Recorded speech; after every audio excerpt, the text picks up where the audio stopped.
Howdy folks, it's Treadhead. Once again, I'm down here at Victoria Park with the M4 Sherman, the Holy Roller. Now those of you who've seen my first video will know that this tank got that name because it's the only Canadian Sherman that landed in Normandy, made it to Germany, and finished out the war without getting knocked out by enemy fire. It's a Sherman. It's named after the American Civil War general William Tecumseh Sherman, and it had a crew of 5. So we'll move around to the front here. All right, so that hatch there, that was where the driver sat, and then here, that hatch with the ball mount below it would have had a .30 caliber machine gun in it. Okay, up top, there's the main gun. So in the turret would have been the loader and the gunner. And we have another, that opening there to the right of the main gun is for another coaxial mounted .30 caliber machine gun. And the commander's hatch up top generally had an M2 Modus, the .50 caliber heavy machine gun for the commander, right? So this tank had a range of 160 to 240 kilometers, depending on the engine. It also had a speed of 35 to 48 kilometers an hour on the road, depending on the engine. All right, they had, depending on the version, the M4 used the C1 Continental 9-cylinder radial gasoline engine. Okay, it generated 350 horsepower. The M4A1 used the C4 version of the Continental 9-cylinder radial, generated 400 horsepower. The M4A2 used the General Motors 6046 inline diesel engine, generating 375 horsepower. M4A3 used the Ford V8 gasoline engine, which put out 450 horsepower. The M4A4 used a Chrysler gasoline engine, the A57, that put out 370 horsepower. And the M4A6 used the Caterpillar D200A 9-cylinder radial diesel motor. Okay, and that put out 450 horsepower.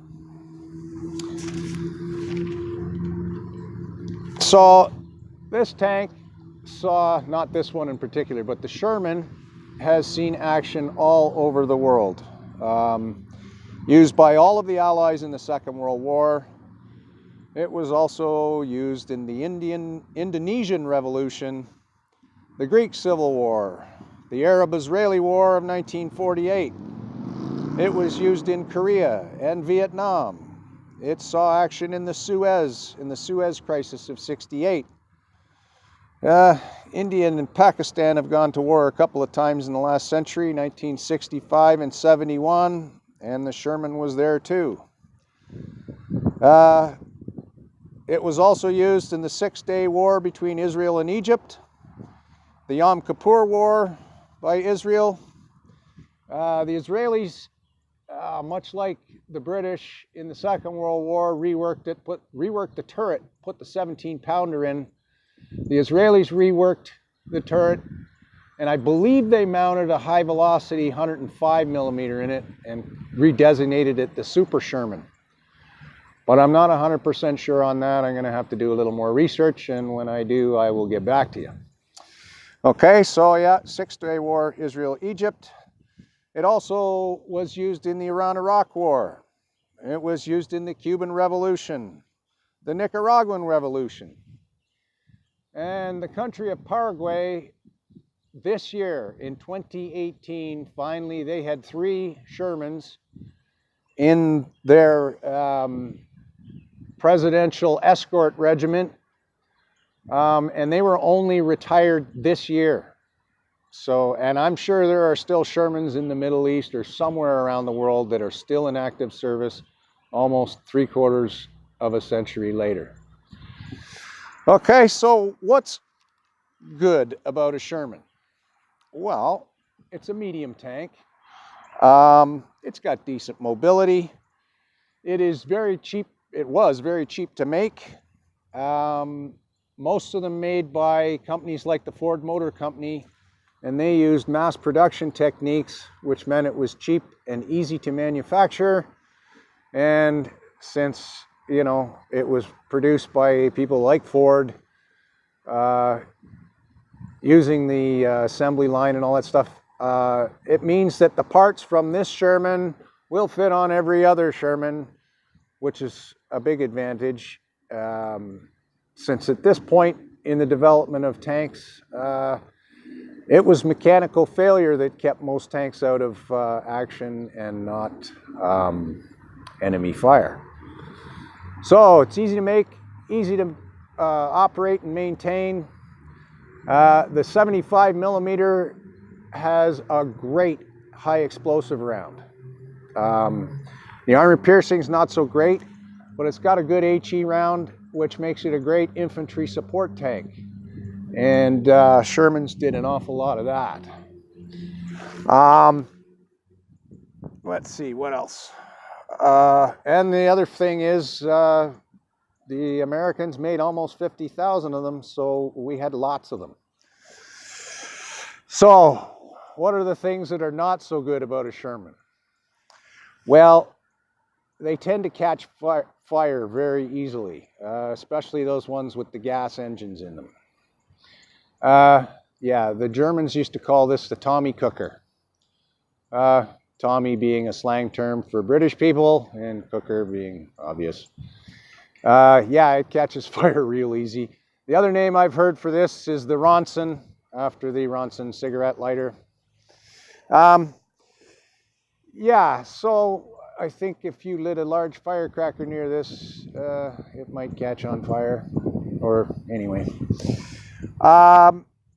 So it's a good tank against Panzer II, 3s and 4s during the Second World War, but once you start facing Tiger 1s and Tiger 2s and Jag Tigers and Jag Panthers and all the rest of them, the heavier German armor, this tank really struggles, which is why they started to put 76 millimeter guns in it, and 17-pounder guns in it, and 105 millimeter howitzers in it. Yeah, when you go up against the Tiger can take you out at 1,500 to 2,000 meters. And unfortunately with this, you got to get within 500 meters to have any hope of penning a Tiger with the 75 or even maybe the 76 millimeter gun.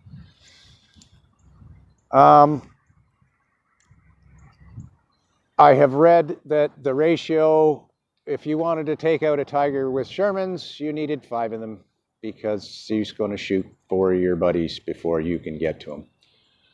Which is not exactly the best way to go, but this tank's what we had, so it's what we used.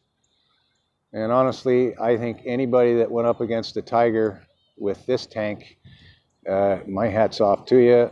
That kind of courage is breathtaking.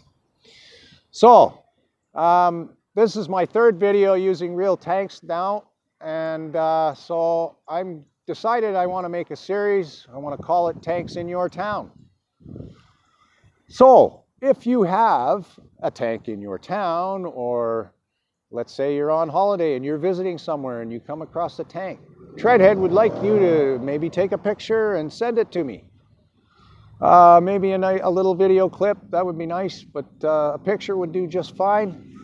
And if you could include, I'm going to put the my email address where you can send it to in the description down below.